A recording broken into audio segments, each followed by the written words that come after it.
தம்பி தம்பி அந்த மாட்டை கொஞ்சம் பிடிப்பா. வரேங்கம்மா வரேங்கம்மா.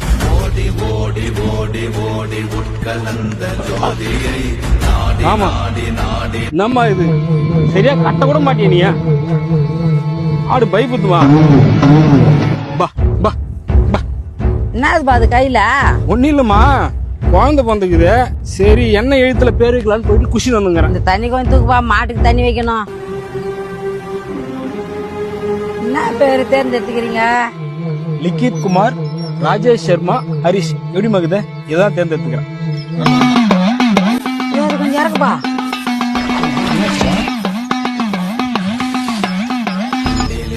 தமிழ அழிக்கிறதுக்கு எவனும் தேவையில்லை, தமிழனே போதும். ஏமா ஏன் அப்படி சொல்ற?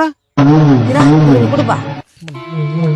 ஷா ஸ்ரீ ஜா ஷா ஹா இது தமிழ் எழுத்து கிடையாது. ரா லா இது தமிழ் எழுத்து தான். ஆனா ரா லான்னு தமிழ் பேரு தொடங்காது. அப்படி தொடங்குச்சுன்னா அது தமிழ் பேரே கிடையாது. தம்பி, தமிழ்ல மெய்யெழுத்துல பேர் தொடங்காது. அதே மாதிரி லா லா ரா ரா நா நா டா ழா இந்த எழுத்துகளோட வரிசையிலும் பேர் தொடங்காது. ஆக மொத்த இந்த எழுத்துகளோட வரிசையில பேர் வச்சுன்னா அது தமிழ் பேரே கிடையாது. ஏமா அப்ப தமிழ் இது ரெண்டு நல்ல எழுத்து இல்லையா? அதேதான் நானும் சொல்றேன், இது நல்ல எழுத்து தான். அப்ப தமிழ்ல மீதி உள்ள எழுத்தெல்லாம் தேவையில்லாத எழுத்தா?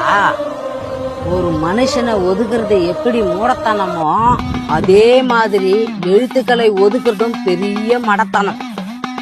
என்னம்மா என்னென்னமோ சொல்ற? தம்பி, நம்ம பண்பாட்டையும் மொழியும் அழிக்கிறதுக்கு நீயே சிவப்ப கம்பளத்தை விரிக்கிற பாத்தியா? ஏமா பேரு தானம்மா, அதுக்கேம்மா இவ்வளவு பெரிய பாடத்தை எடுத்துங்கிற?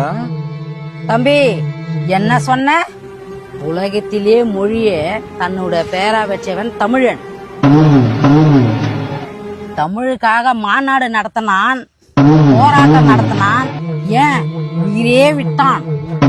அவங்க எல்லாம் எது நடக்க கூடாதுன்னு இப்படி பண்ணாங்களோ அதை நீ அருமையா நடத்துற. நாட்டுக்காக 1000 பேருக்கிட்ட துப்பாக்கியோட கத்தியோட சண்டை போறது மட்டும் போர் இல்ல, இப்படி பண்பாட்டையும் மொழியும் மறைமுகமா அழிக்கிறதும் போர் தான். தம்பி, எதை தேர்ந்தெடுக்கிற உரிமை வேணா விட்டு கொடு. அடையாளத்தையும் அதிகாரத்தையும் தேர்ந்தெடுக்கிற உரிமை மட்டும் விட்டு கொடுக்காது. அடையாளத்தையும் அதிகாரத்தையும் தேர்ந்தெடுக்கிற உரிமை மட்டும் விட்டு கொடுக்காது.